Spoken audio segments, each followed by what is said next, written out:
ရွာလေးကိုတခါတစ်ခေါက်လှမ်းခဲ့ပေါ်ပြထာဝရစီလို့ကြိုနေမှာဖော်ရွေလို့သဘောလဲကောင်းတာခင်မင်လို့အပြုံးလေးနေတာကြိုးစုံလို့အဝေးကြေပေါ်မှာသူပရီတွေလဲချောလာတာလေကညာလဲစိတ်လန်းစွာမြဲတဲ့တာယာတောင်းတဲ့များကပခါဝိုင်းအဝေးမှမြင်နိုင်တာအကောက်ပဲတင်းတဲ့မျိုးစုံထွက်တာကျွန်တော်တို့ရဲ့ရွာပါကြခင်များလဲပေါ်များလာတာကောင်းသူကြီးတို့လုပ်ငန်းခွင်မှာနေဝင်လာရဲ့နေစီသာမြင်သူတိုင်းငေးမောရမှာဘယ်ပကြည်လဲရေးလို့မမီနိုင်မှာ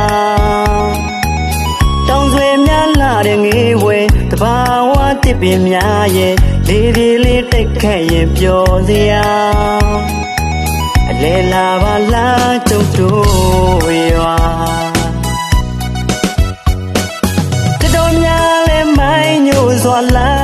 ကမကြည့်ပါမတဘာဝလာနဲ့ရှူတိုင်းလဲရင်တော့ကဖြူကညာ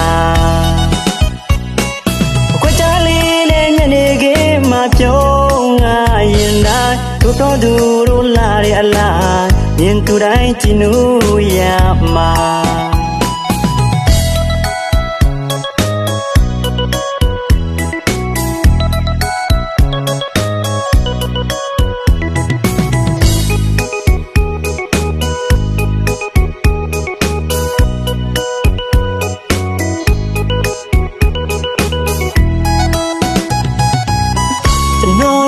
ရွာလေးကိုတခါတစ်ခေါက်လှမ်းခဲ့ပေါ်ပြထာဝရစီလို့ကြိုနေမှာဖော်ရွေလို့သဘောလဲကောင်းတာခင်မင်လို့အပြုံးလေးနေတာကြိုးစုံလို့အဝေးကြေပေါ်မှာသူပရီတွေလဲချောလာတာလေကညာလဲစိတ်လန်းစွာမြဲတဲ့တာယာတောင်းတဲ့များကပခါဝိုင်းအဝေးမှမြင်နိုင်တာအကောက်ပဲတင်းတဲ့မျိုးစုံထွက်တာကျွန်တော်တို့ရဲ့ရွာပါကြခင်များလဲပေါ်များလာတာကောင်းသူကြီးတို့လုပ်ငန်းခွင်မှာ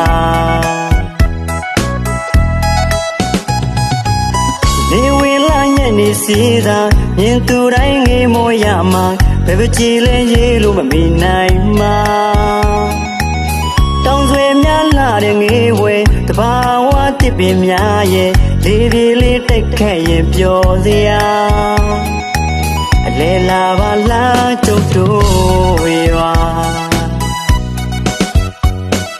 တတော်များလဲမိုင်းညို့စွာလာကမကြည့်ပါမတဘာဝလာနဲ့ရှူတိုင်းလဲရင်တော့ကဖြူကညာအခွက်ချလေးနဲ့ညနေခင်းမှာပြုံးငါရင်တိုင်းတို့တော်သူတို့လာတဲ့အလားမြင်သူတိုင်းကြည်နူးရမှာ